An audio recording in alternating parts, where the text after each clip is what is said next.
মানুষের ভোটের যে অধিকার, সেটা যেখানে সবচেয়ে বড়, সেই গণতান্ত্রিক প্রক্রিয়ায় আপনারা নির্ধারণ করবেন কে আপনাদের দেশ শাসন করবে, কে এই দেশে পরিচালনার দায়িত্ব পাবে।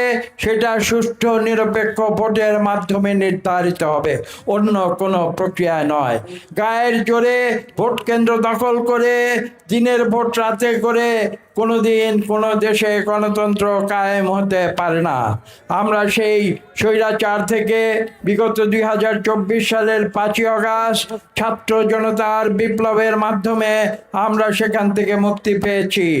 পরবর্তীতে একটি অন্তর্বর্তীকালীন সরকার প্রায় 1.5 বছর যাবৎ তারা এই দেশকে গণতন্ত্রের পথে এগিয়ে নিয়ে গেছে, যার ফলশ্রুতিতে আগামী 12ই ফেব্রুয়ারি নির্বাচনের তারিখ ঘোষণা করা হয়েছে। আপনারা জানেন যে সেদিন সকালে 7:30 থেকে আমাদের ভোট প্রদান শুরু হবে।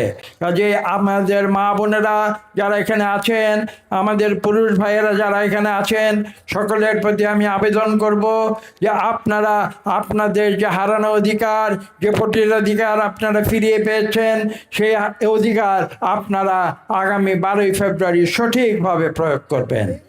এবং সঠিকভাবে প্রয়োগ করতে হলে আপনাদের কিন্তু সেদিন একটি দিন কিন্তু আপনাদের কোনো আলসেমি করে চলবে না। আপনারা যদি মনে করেন যে লক্ষ লক্ষ মানুষ ভোট দিবে, আমি ভোট দিলাম কি না দিলাম তাতে কি আসে যায়, এটা কিন্তু মারাত্মক ভুল হবে। এই ভুলটি কিন্তু আপনারা কেউ করবেন না।